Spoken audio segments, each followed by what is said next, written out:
I realised something today. I've been trying to improve the videos and come up with educational, useful concepts more recently, and then title them and yeah, work more with the algorithm. But it's quite hard to make a daily video, and I've enjoyed the process. But what I've realised is there's enough going on in life. So if I haven't come up with an idea, a clever idea, then you just vlog anyway, and then I'll just talk about my life because there's enough going on. There's enough going on, believe me. But a busy, good day, feeling good, feeling really good. And yeah, it's an authentic kind of journey of my life, becoming a father and trying to set up companies and build this digital nomad freedom kind of lifestyle with the van just there. And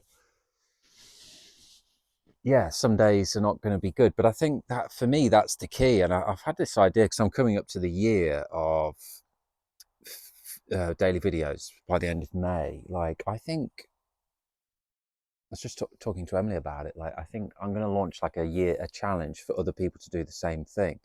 Because even though I've not had like the success I thought, I didn't have any idea what success I would want. I just wanted to stick to something and do a video a day to just learn and evolve and develop and almost coach myself. And I've got so much out of it. So it's not really been to do much. I know it will, and it has, but it's been more for me. So not really got anything to bring in terms of a planned video today, but life's been good. We've had a lovely afternoon in the garden. The weather's been great. We've had a lovely dinner, a nice lunch. But in the morning, I was out all morning. I had like set up a load of tasks to do because with the van, we've got 4 weeks to kit this out. So we've been toying with my neighbour Darren of what we need to order. So I ordered some brackets, screws, and from Screwfix. So I had like a 5 point 5 job journey, went out in the van. So I did Screwfix, dropped off some furniture to Emily's dad, and then went to Mr. Rob Isaac. Hello, I know you're not my only regular follow at present. No, there's more. There's got to be more out there. But yeah, he lent me a multi-tool, and I also got rid of some pallet. I had 3 pallets here, and we gave them to his neighbour, who was having a mid-morning shave when we knocked on the door. He was like, "I'm retired. I can shave when I like." I'm like, "I like that." I think his name was Doug. Um, yeah, and then I drove to Melton Mowbray, from Grantham to Melton Mowbray, to go to Hunt and Swain. Yeah, they're a wood yard. My Woodlines is closed down in Grantham. My granddad, I come from, my family have pretty much all been in business. My granddad Fred, who was a bit of a hero of mine, died at like 89 years of age. Smoked and drank every day, shook off throat cancer, just was so mentally strong. Set up a lot of businesses, and one of them was Woodlines in Grantham, which was still going till very recently, and apparently it's been sold to one of his relative. One of his relatives only got sold over the years and stuff like that. But it was a very renowned business. My granddad was very savvy. My grandma and granddad from my dad's side, they had businesses, Camex in Grantham, removal services, china shops. My dad's in business for himself. My mum's been in business for herself. So I've just been exposed to people that have, my family lineage is basically people in business. That's what I've had. And my granddad Fred used to play the stock market and do well, and just used to go around and if it was before 11 o'clock, it was like, "Michael, pour yourself an Irish coffee and get one for me." And if it was after 11, it was like, get a couple of gin and tonics, just that old school vibe, and just, yeah, real authentic stuff. I guess business it was different back then, but yeah, like, I got to know him later in his years, and he was quite stern, apparently. I saw a different side to him to what my mum experienced. But it was nice to get, he softened, I think, in his later years, and I just really enjoyed getting to know him as a person and his history. And he travelled the world. He worked his way up from Vaculux, which was another company in Grantham, from kind of, yeah, on the shop just from the very bottom, he worked his way up to like the leader of hundreds of people. He knew everyone by name, and he was very well respected, and just yeah, good person. It's like I remember at his funeral, like we just heard all these stories of all these amazing things that he would do for people, and he would just go and do things for people without any kind of, nobody else would know that he was doing for that person.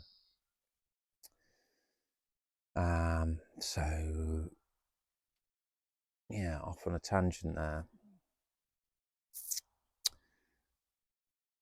But yeah, we're just trying to do business now and start loads of business to help other people do businesses, because I was inspired by my family, the books that I read, the television shows that I watched, and I just love business. And I'm trying to now blend it with, I've come across people that are just like cold hard, deal breaking making. They'll, punch your lights out to gain a percent, and it's all about pounds, pence, and figures. And I can't knock that though, because like there's nothing wrong with any business. And I think I'd also like to call out Stephen Bartlett, the Diary of a CEO, a bit as well. I've just been thinking, like, Diary of a CEO, he's got people on still with the health stuff, and with somebody on from Whoop who he's invested in again, just talking about the health stuff. And it's just like, and then there's other business people talking about like buying a laundromat, buying boring businesses. But this stuff, and then all of the celebrities that have like made loads of money, like Busta Rhymes and people like that,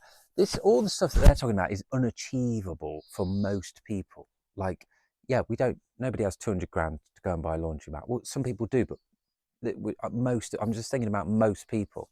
And I've been in a sticky situation, going from Bali, making it, building up cash, to then having nothing and going on benefits in the UK.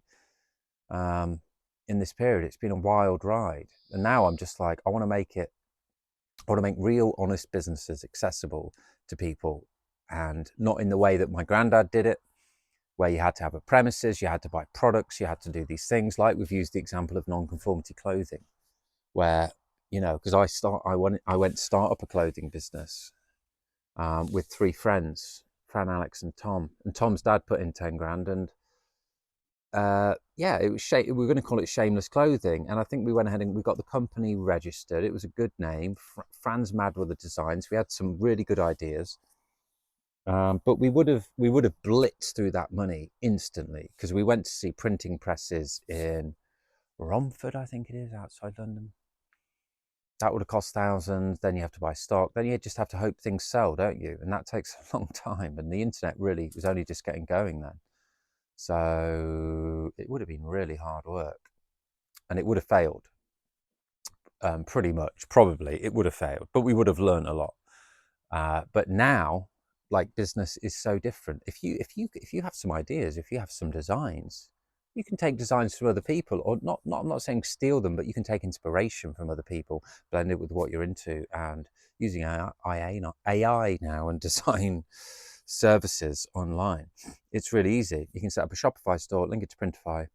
You can sell 1 million different designs, or have 1 million different designs on your store, and when they sell, they get sent to Printify to get sent to the printer, who will then pick, print, pack, and ship that order. And so you get the money up front,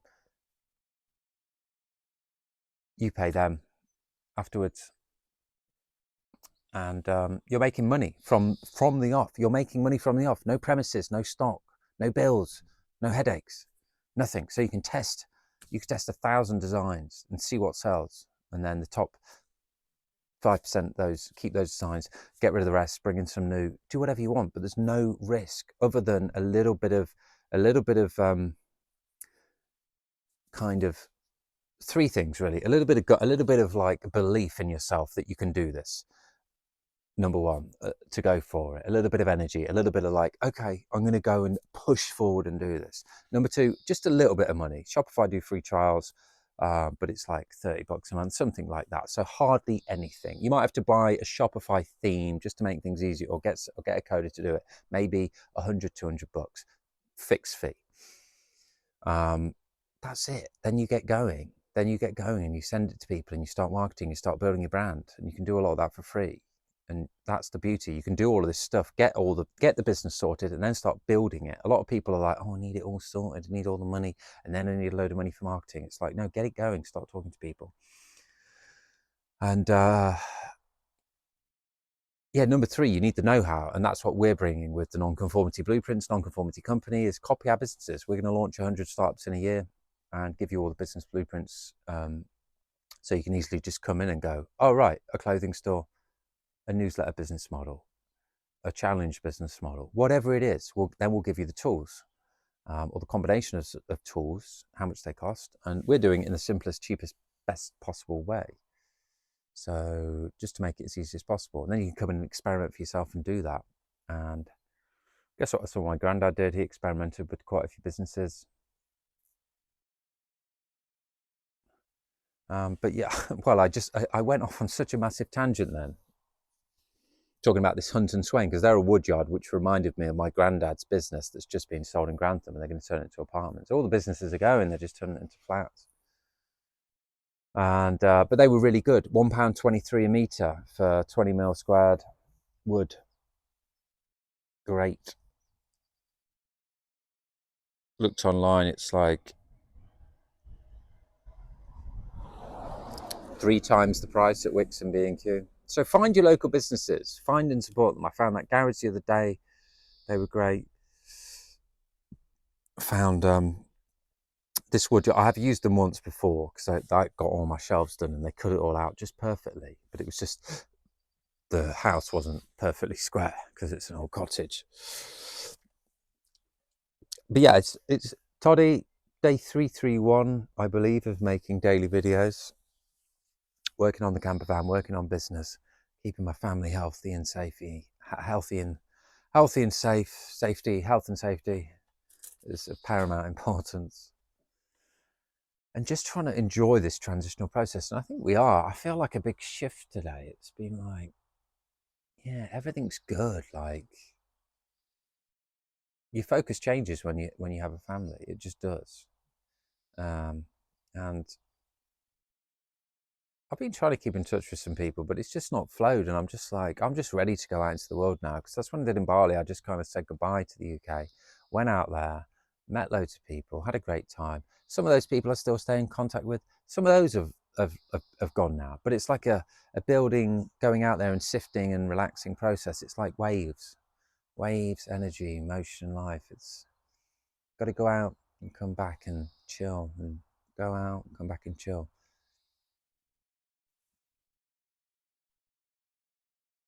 Yeah, I just want the best for you. I want to be an authentic teacher. I want to bring all of my experience and business knowledge and expertise, which from the past and present, but also which is I'm just trying to keep up with what's going on as well, and then filter that down into just real bite-sized journeys and simple educational routes for everybody to follow, just so you can upskill, because I'm always trying to upskill and just get disappointed a lot of the time. That's why my mum went into business, because she had a car crash and worked at Barclays Bank for many years on and off with children.